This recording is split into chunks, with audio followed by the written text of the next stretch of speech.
మండలిలో బొత్స సత్యనారాయణ అచ్చెన్నాయుడు మధ్య dialogue war నడిచింది. సూపర్ 6 ఎలా సూపర్ హిట్ అయిందంటూ ప్రశ్నించారు బొత్స. అయితే బొత్స వ్యాఖ్యలకు అచ్చెన్నాయుడు కౌంటర్ ఇచ్చారు.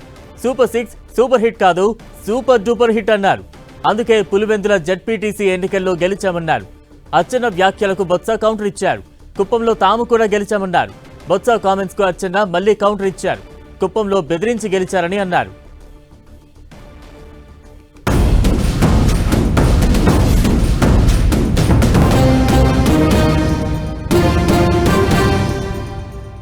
మీకు సిగ్గుండాలంటే సిగ్గు ఏ ప్రభుత్వానికి ఉందో, ఏ నాయకులకు ఉందో, ఎవరు మాట ఇచ్చి మాట తప్పారో, ఎవరు సిగ్గుమాలిపి ఉన్నారో రాష్ట్ర ప్రజలకు తెలుసు అధ్యక్ష. మీరు ఇచ్చే ఎంతసేపు అన్నారు super 6 super hit. What is super 6 super hit అంటే ఏంటి? ఆరు పథకాలు చేసిన తర్వాత అప్పుడు సక్సెస్. మాకు తెలిసిన తెలుగు భాష, మాకు తెలిసిన తెలుగు భాష అది. మరి మీరు అరకొరగా మూడు కార్యక్రమాలు చేసి అరకొరగా ఇంకా అవి చేస్తామని చెప్తున్నారు. ఓకే, అయితే చూద్దాం. ఇంకా 3 కార్యక్రమాలు చేయాలి కదా. అవి సూపర్ 6 సూపర్ హిట్. సామాన్యుడికి అంత జ్ఞానం లేదు అధ్యక్ష. రాష్ట్ర ప్రజలు అందరు చెవులో పోటీగా ఉన్నారు. ప్రజలందరూ చెప్పండి అధ్యక్ష.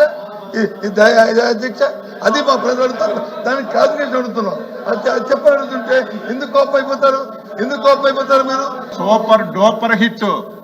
మేమిచ్చిన పథకాలు, మేమిచ్చిన హామీలు అమలు చేశాము కాబట్టే మొన్న 1 సంవత్సరం తరువాత మీ నాయకుడు జిల్లాలో 2 జడ్పీటీసీ ఎన్నికలు జరిగితే ప్రజలు వన్ సైడ్ గా మీకు డిపాజిట్లు రాకుండా తెలుగుదేశం పార్టీ గెలిపించారంటే మేమిచ్చినటువంటి హామీలన్నీ అమలు చేశాం.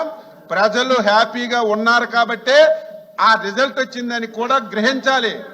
మీరు ఈ రోజు నుంచి సూపర్ హిట్ కాదు అధ్యక్ష, సూపర్ 6 సూపర్ డూపర్ హిట్ అని చెప్పి మీరు మాట్లాడాలి. ఎన్నికల్లో వచ్చినప్పుడు మీ నాయకుడు కుప్పం మున్సిపాలిటీ కూడా మేము గెలిచాం, జ్ఞాపకం తెచ్చుకోండి.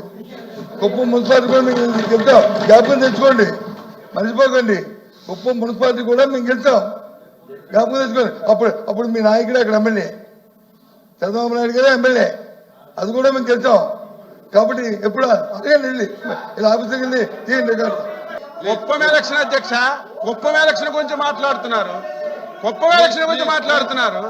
ఆ రోజు ప్రజాస్వామ్యం లేదు, నామినేషన్ వేసే అవకాశం లేదు.